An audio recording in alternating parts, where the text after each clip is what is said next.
So I'd love to go down our panel, and rather than me running an introduction, because you all are in the Whova app and you are getting their names, I'd love to hear from them. Who are you? Where are you hailing from? And what are you excited to share with this audience at the intersection of AI and housing? Because I know that's our big subtopic. Thank you so much, Emi. I am Lisa Rice. I hail from Washington, D.C. I'm the president and CEO of the National Fair Housing Alliance, and I'm excited to share about the great work that we are doing to democratize AI. Fantastic.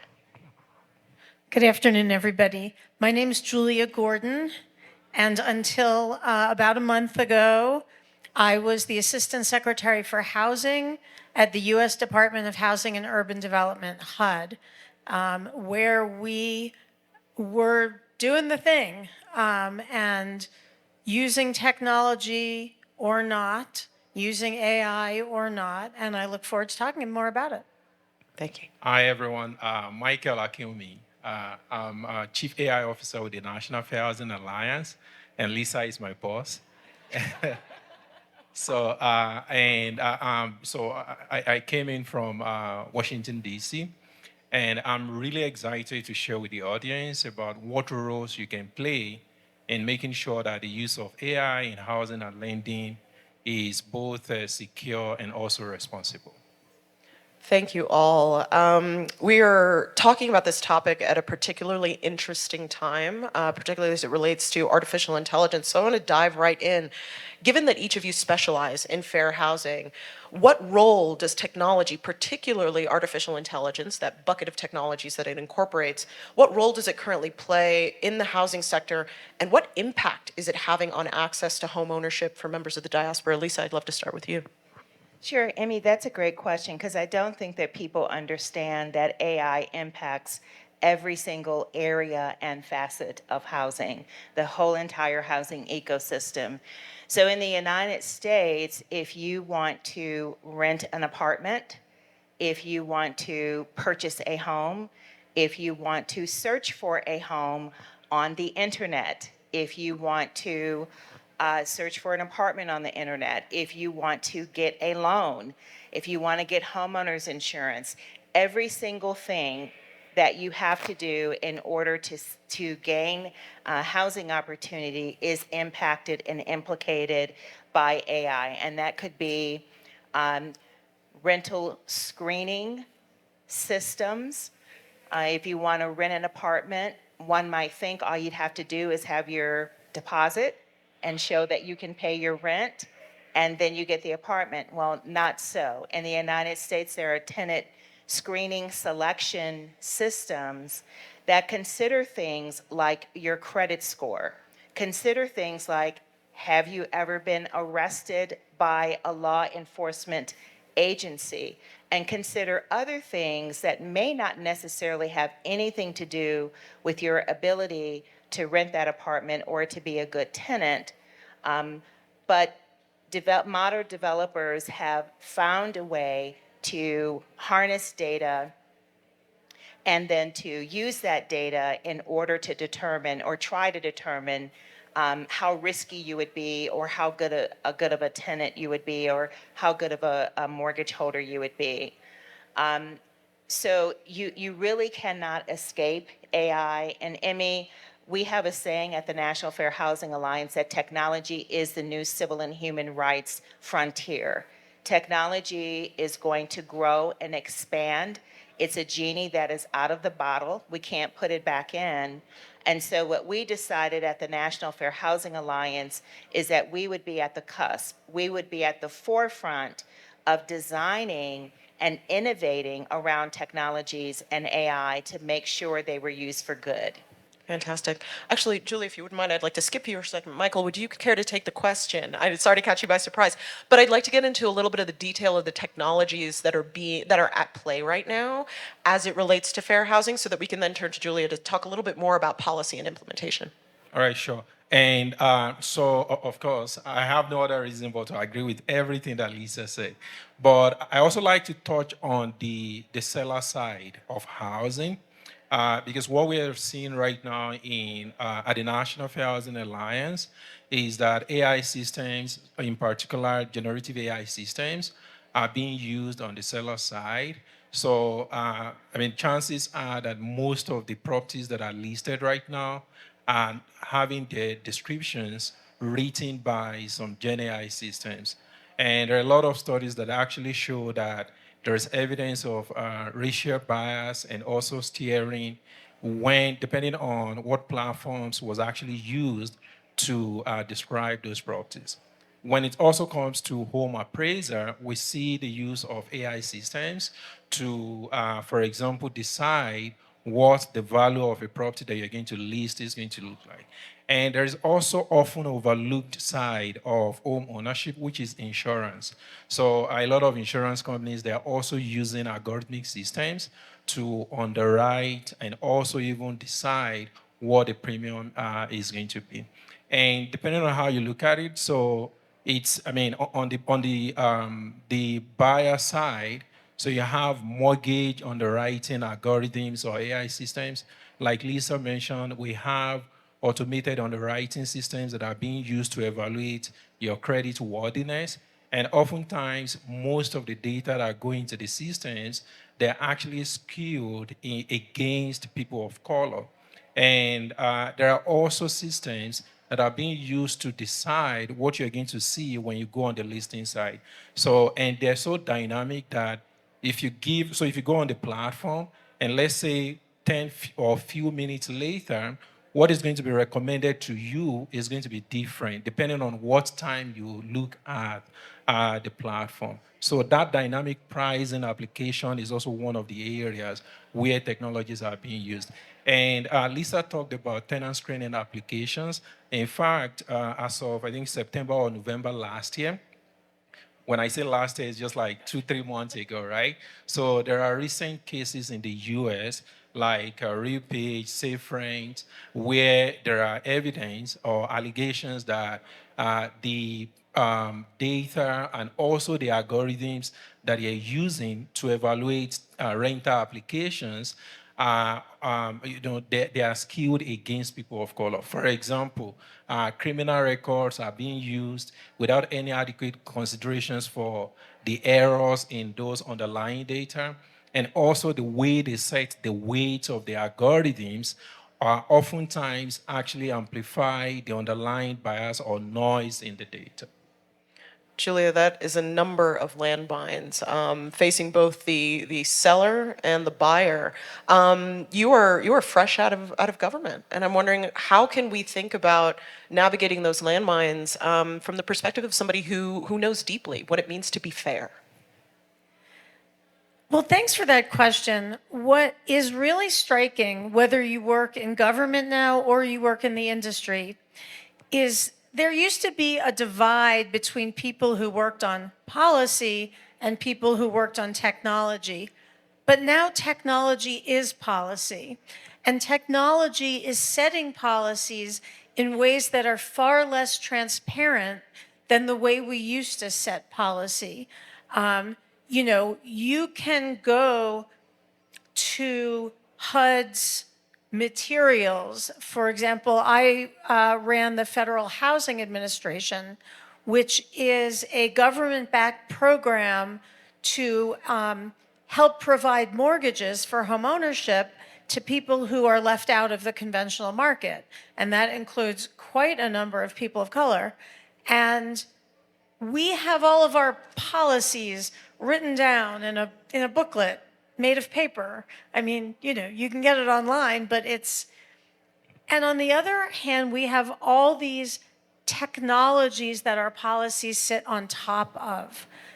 Even something like a credit score, that has all kinds of biases built into it. Of course, that's, an area where we knew early that some of the AI being used was having some kind of discriminatory impact.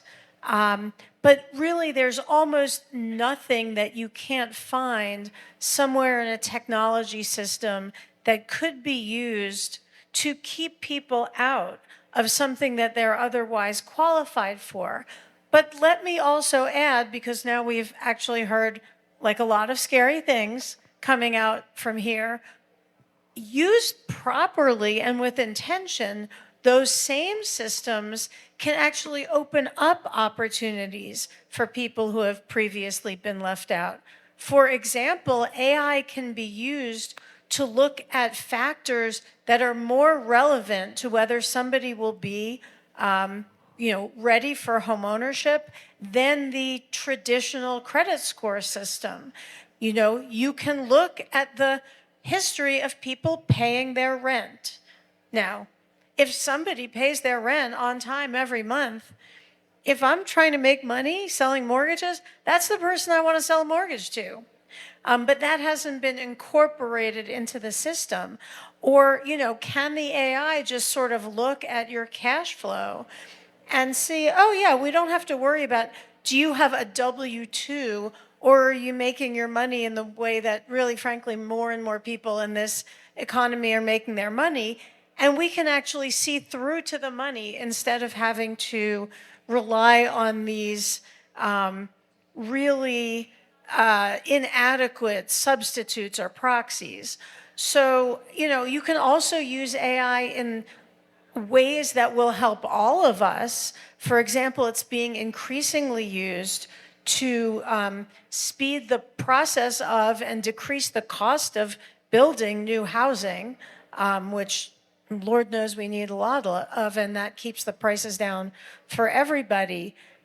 So, if there's one takeaway I want people to have from this part of the conversation, it's if you care about policy, you need to understand technology and what's going on out there. Michael, you wanted to share? Yeah, so just two quick follow-up. And I agree with Julia's comment about the gap between science and policy being bridged. The only scary thing here is that even though in the past administration, we saw that as a result of the White House executive order on safe, secure, and trustworthy development of AI, right? So almost all federal agencies, they did their own share of the work of bringing in-house those that have tech expertise, right? Which I would say that they're probably copying Lisa's roadmap because, the National Fair Housing Alliance, the very first civil rights organization to take the audacious step of bringing in, those with tech expertise, right, in-house. But because the executive order has now been replaced, we're actually seeing the gap widening up right now. And so that's one thing I want to say. And then the other thing in terms of like benefits that I also want to share is that earlier on, I said that based on some of the work we're doing at the National Fair Housing Alliance, we see evidence of racial steering, racial bias when generative AI systems are used to describe properties.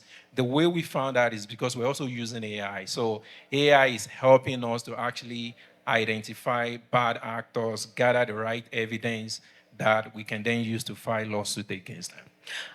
Lisa, I'd like to turn to you because we have an international audience. We're not just in the United States, and there are systemic issues in the US that many in Colombia might find parallels to. One of them, digital redlining, for example, which gets down into the kind of the systemic bias that has existed throughout American history. Can you tell us a little bit about what digital redlining is, its implications, and then bring us into the conversation more about where technology is starting to play a role in reversing that? Yeah, absolutely.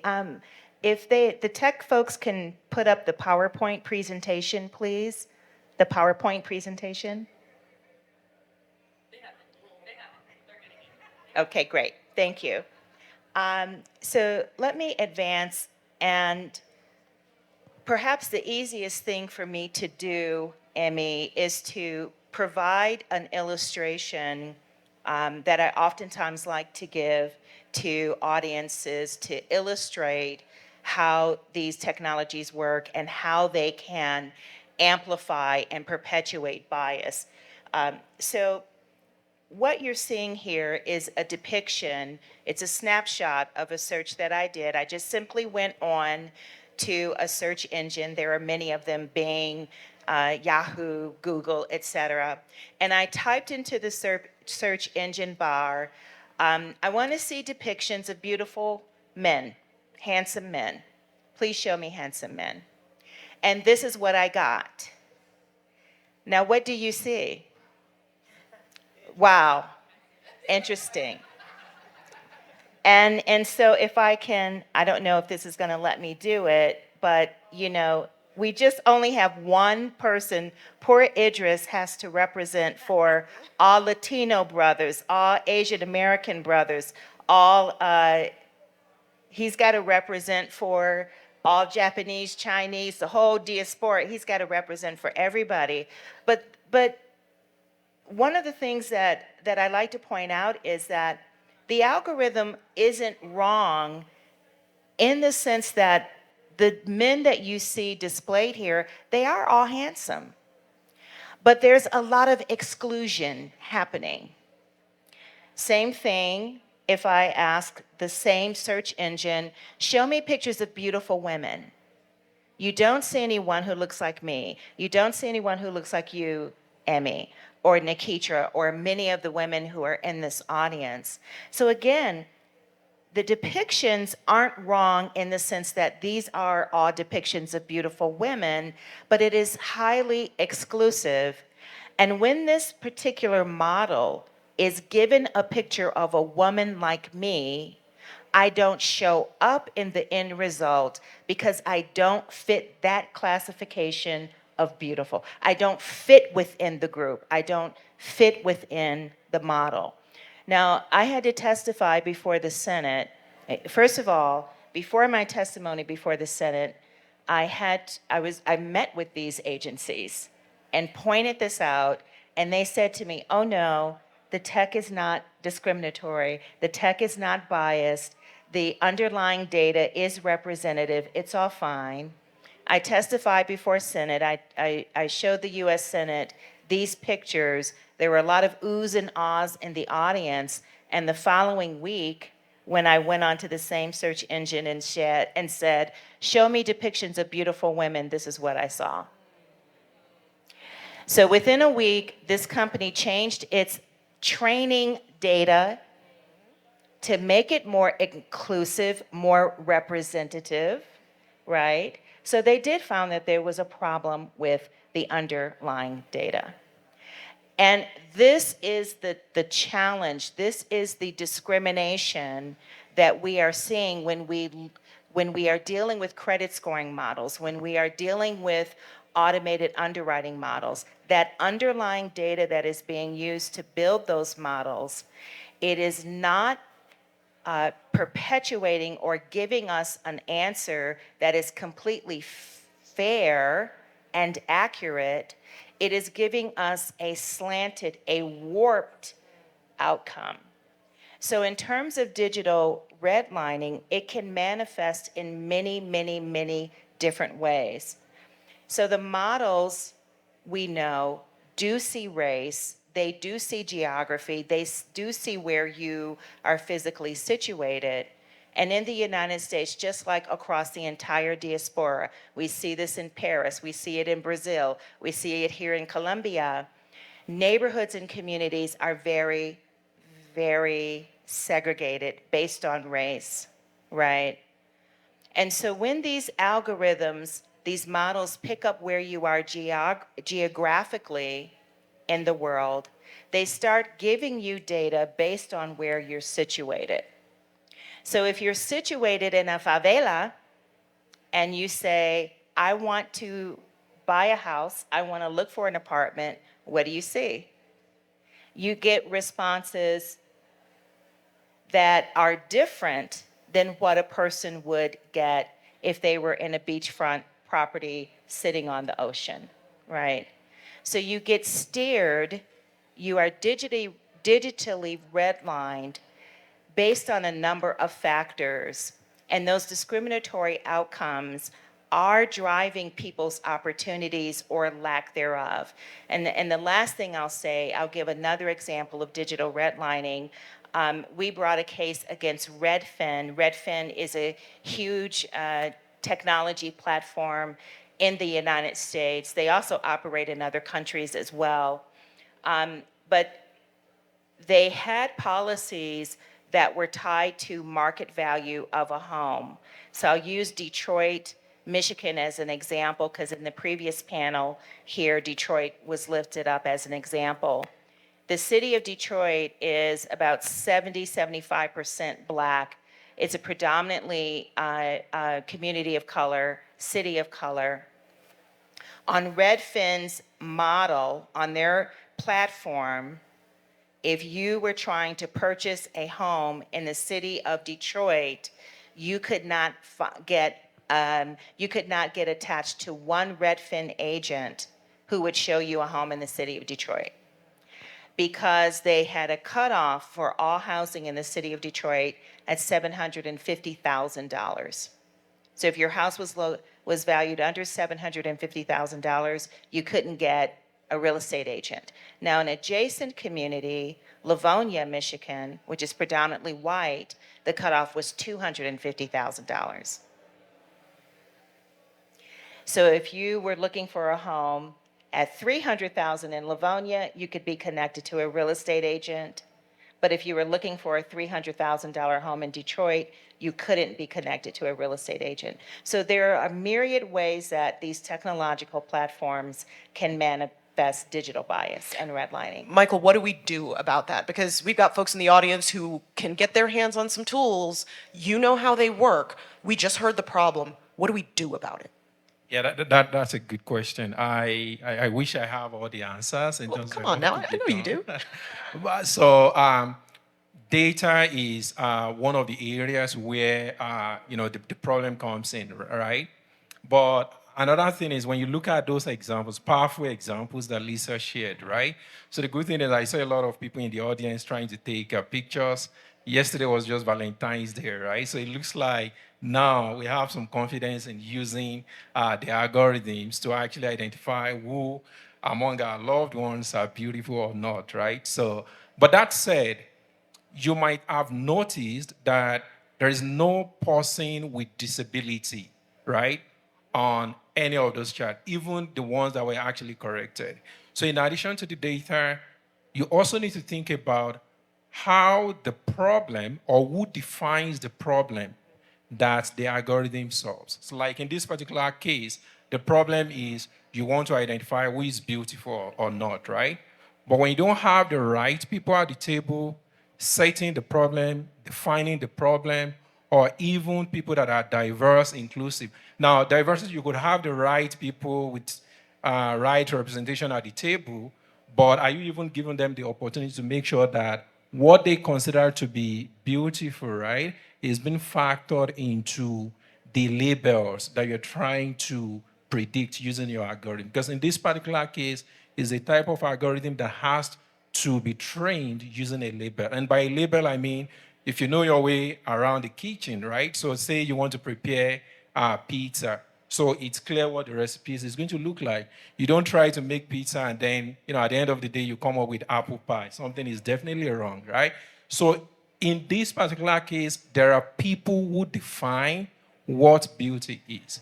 And it's very important you have diversity at the table. You also have inclusion at the table, because there are cases where you may have, the right data set, they will still not be visible. I was on a panel, so I listened to a panel earlier on. I think there was a comment by one of the panelists that math doesn't lie. The good thing is my background is math, and I can tell you that even though math appears to be objective, it's just really a symbolic representation of what other people are thinking. So that's the first thing, diversity and also inclusion.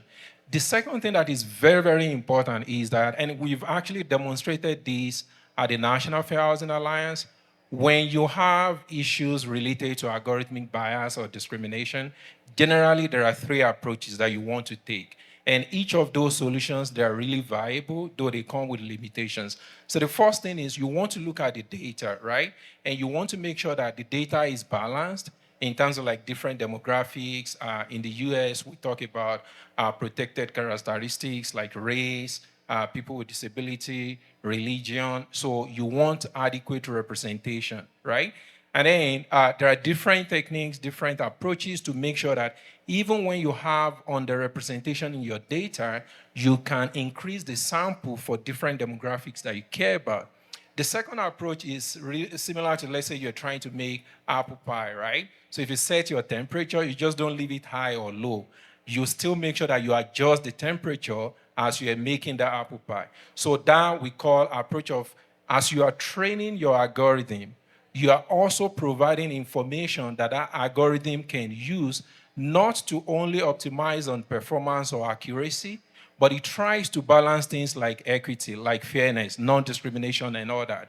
And there are different techniques that we've looked at, like distribution matching technique, for example, based on a study that we jointly conducted with a fintech in LA. It actually shows that if you train your algorithm in such a way that it balances for things like equity, you can reduce racial disparity in your algorithm by up to a factor of 13%.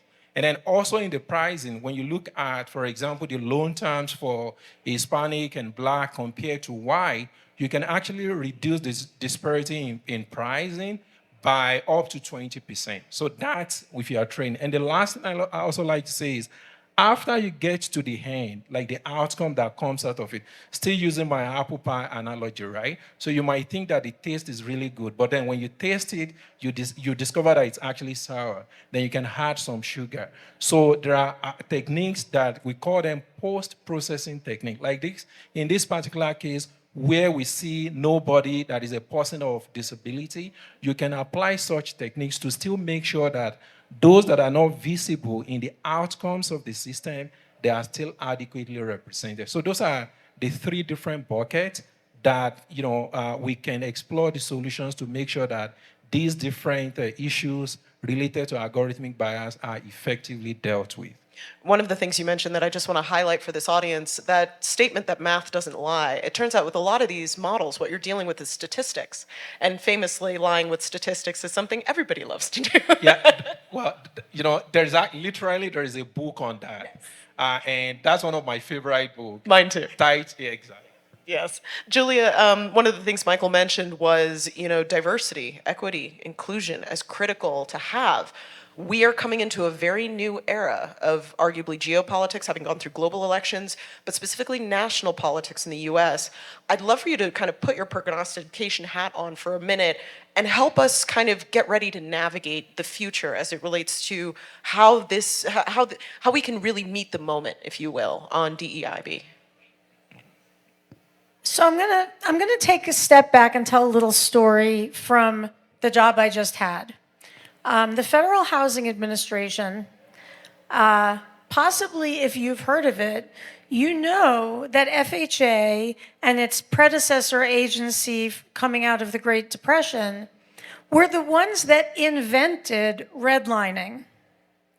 They were the ones who created maps where there was literally a red line around neighborhoods. And it was Black neighborhoods, but it wasn't just Black neighborhoods.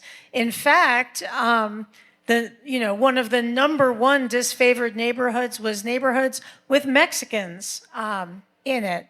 And the setting of those maps back in the 1930s cemented patterns of residential segregation that not only are still with us today, from the perspective of housing, but literally any kind of opportunity that you map, whether it's good educational outcomes or economic mobility or public safety or health outcomes, they'll still map onto those old maps, because what those maps did is it said to the whole financial and economic world, don't invest here. Every day when I walked into my office, and I said to myself, what might I end up deciding today that would inadvertently cause problems like this down the road? I put everything through that lens. And here's where I'm going to come to your question. Nobody's going to do that in this administration. And that means that the responsibility is on all of us now to really be keeping a very close eye on what's coming out of our federal government, because for the next however many years this lasts, instead of the federal government being there to backstop us and provide opportunities for diversity, inclusion, it is going to be there to try to tear all that down. And the good news is we are bigger than they are. And we can do this, but it takes focused efforts, and it's not going to be okay to just kind of put our heads in the sand and say we're just going to wait this out. Because just thinking back to those redlining maps, however much the government may not have, you feel like it has nothing to do with your day-to-day life or whatever, it's setting parameters that can have any number of implications for any number of decades or centuries. And, I'll just add one more thing to bring all of what Michael and Lisa have been saying back to housing. The whole entire housing finance system is built on the backs of what the old-fashioned algorithms and now the computer algorithms are saying land is worth or properties are worth. And so the information going in there is still tainted from those bad maps from the 1930s. That's still there. We're still living with that. And it's hard, even when we craft our technology in as intentional a way as Michael described, we have to remember that some of those inputs were set in their value through an entire process of discrimination and disfavoring certain groups. And there may be ways to use technology to start to overcome something that we've had a real problem overcoming in the future. So, being here with Lisa and Michael and Emi makes me feel so hopeful, because there's so much knowledge in this community that can be used to help us there. But when it comes to the federal government, I'm just calling on everybody, please join me in making sure that we are looking at every single thing they're doing and calling them out as much as we can. Oh, yes, Lisa, please. Yeah, I would love to just pick up on the thread that Julia just laid out, because that's one of our purposes for being here. We want to call on all of you to help us in this. We used to, I think that maybe in the United States over the past, maybe 30 years, we've gotten lulled into this belief that we in the United States, because we were so powerful, because we have so much economic viability. If you think about all of the major technology companies in the world, they're headquartered in the United States. I think we were lulled into this belief that our civil rights laws, because they are so strong, our human rights laws, because they're so strong, that they would rule the day. But we now have in the United States a president who is saying, I don't care what the law says. I don't care what the judges says. I don't care what Congress says. I'm going to do what I want. I'm going to now usurp an authoritarian power over these other two branches of government. And so at the National Fair Housing Alliance, one of the things we've been doing since this past September is scenario planning for this eventuality. And one of the things that we identified we're going to have to do is rely on states and other nations to help save the world. And one of the ways that everyone can play a role in doing that is to make sure that your state, your nation, so if you're in the United States of America, make sure that your state, Virginia, Michigan, Utah, whatever it is, that your state adopts policies, because everybody is going to have to purchase technology. You call them procurement policies, that embed in those procurement policies the kinds of principles that we're talking about. We're asking Colombia, we're asking Brazil, we're asking Mexico, we're asking, every nation to think about, when you purchase technology from Google, when you purchase technology from CoreLogic or from Apple or from Microsoft, that you're embedding in your procurement requirements these elements, these principles of responsible AI. And we sort of individually can compel them to be creating and developing and augmenting their systems so that they are fair, just, and equitable. To sort of build on the point that Julia had made and this, Michael, can you tell me a little bit more, for those who might be engineers or aspiring engineers in the audience, what does involvement look like to get closer to this deep hybridization of policy and technology? How might those engineers begin to enter into the spaces Lisa outlined to partner and begin to continue to move the ball forward? Yeah, sure. And I mean, I'll build on that based on some of the work we do at the National Fair Housing Alliance. And I absolutely agree that the current government that we have is probably not going to save us when it comes to innovation, choosing between innovation and regulation. So what is here is, in addition to making sure that there are safe procurement languages that are included in the contracts, the role that those that are in the audience, and I like to say that you don't even have to be a math genius or have a PhD before you get involved. You need to also adopt these technologies and test them. We're now at a stage where we can't even trust the government that even if those languages are there in the contract, right, that those that are developing the systems, they're actually implementing it.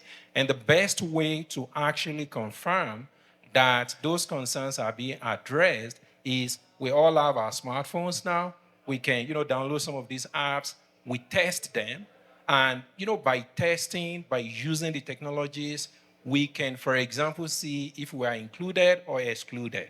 And what you do after that is not that, well, you don't share your stories. There are groups, including the National Fair Housing Alliance, where you can share your experiences.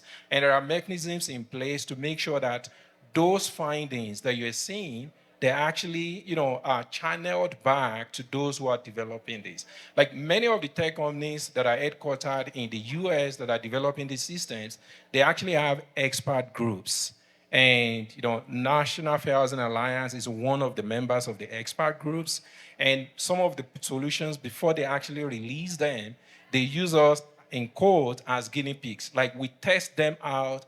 We, for example, based on our housing expertise, the background that we have in insurance, and also our connection to the communities, because we know what the concerns are in housing, access to credit, employment, and all that. So, and as we are also sharing your findings, we can make sure that we're also serving as, the middleman or middle person to make sure that those concerns are being implemented.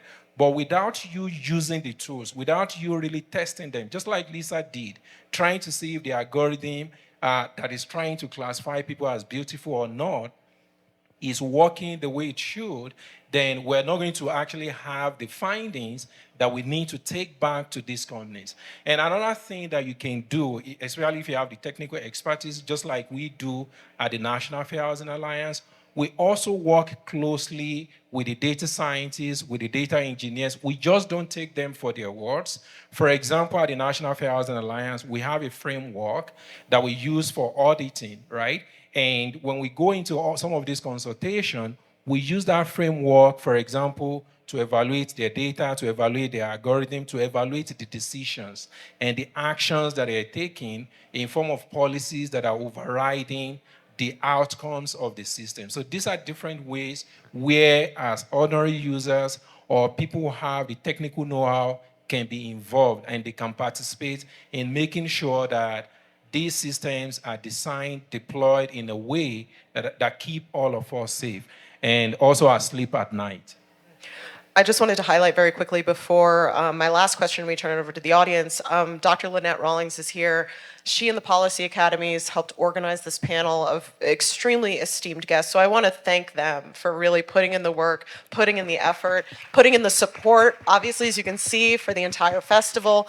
This is what happens when policy sees technology. I'm an ex-Googler. This is what happens when policy and technology partner together. You can start to bring minds like this.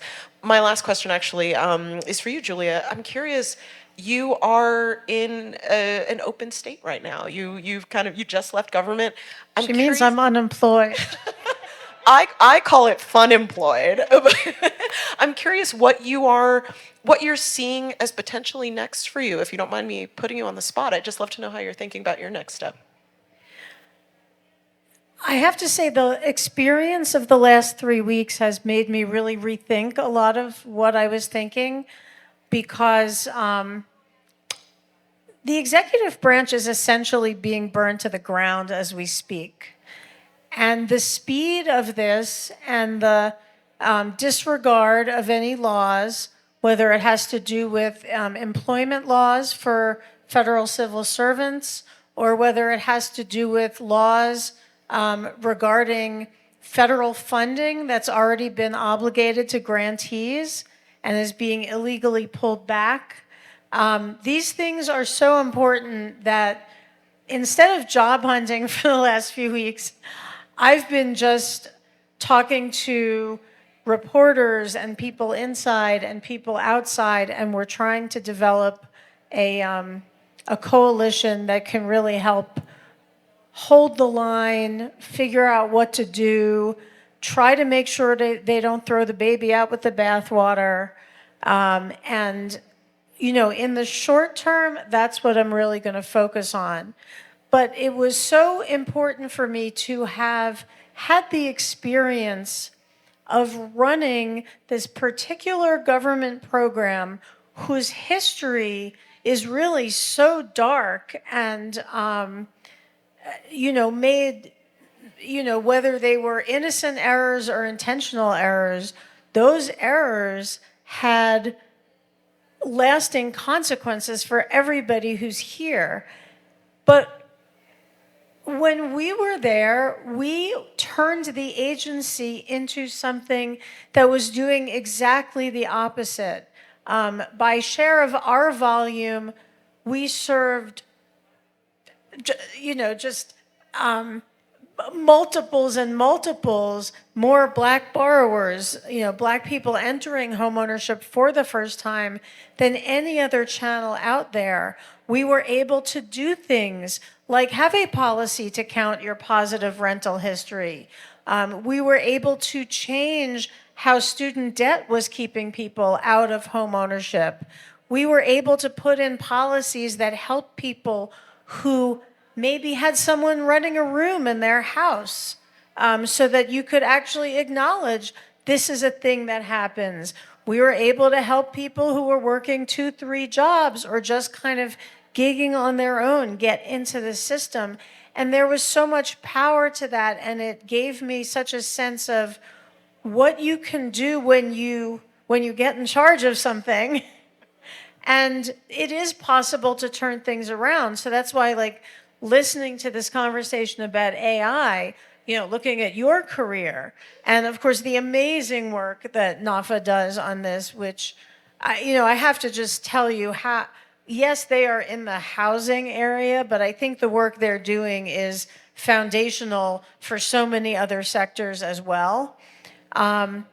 You can do this, but you have to be there and you have to show up. My favorite cliche saying is, if you're not at the table, you're on the menu.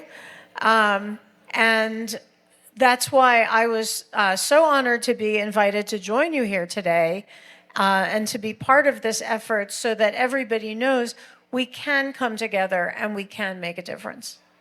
I love that as a note to end on. Can we get a hand for our panelists before we go to Q&A? All right, I believe we've got about 7 minutes for Q&A, so we're probably going to get to at least a couple questions. I see a beautiful striped outfit right over there, please. I think there's a microphone coming for translation. Okay. Thank you. Hi, everyone. I'm Chantal Haley. I'm an alumna of the Policy Academies, but also an assistant professor of sociology at University of Texas at Austin. Beautiful, beautiful panel, and I love this idea of thinking about digital bias and how do we unearth kind of the biases that exist within these algorithms. So I work in education and not in housing, but my question is, for someone who would be interested in kind of unearthing digital biases, what trainings exist? First, and then two, what partnerships exist with people who may have the skill sets of understanding the algorithms in a more in-depth way, but with which I could partner with, even if I don't necessarily have the skills yet. That's a great question. So, and thank you for it. You can go to our website. We have some resources on our website to train people on AI bias. We do have a couple of foundational webinars that are on our website. I put one of them, if you go to the WOVA or WUVA, I don't know how to pronounce it, but the app for this conference, I put one of those foundational trainings in that app system under the resources.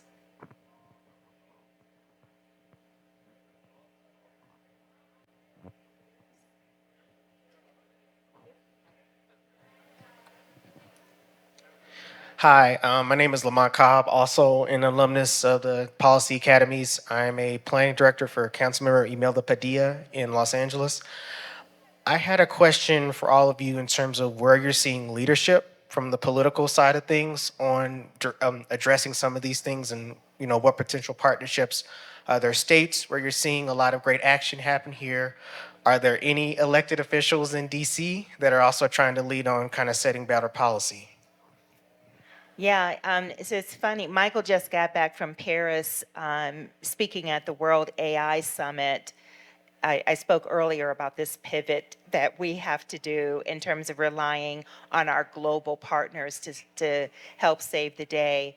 But just before the World Summit, I attended an AI summit in California.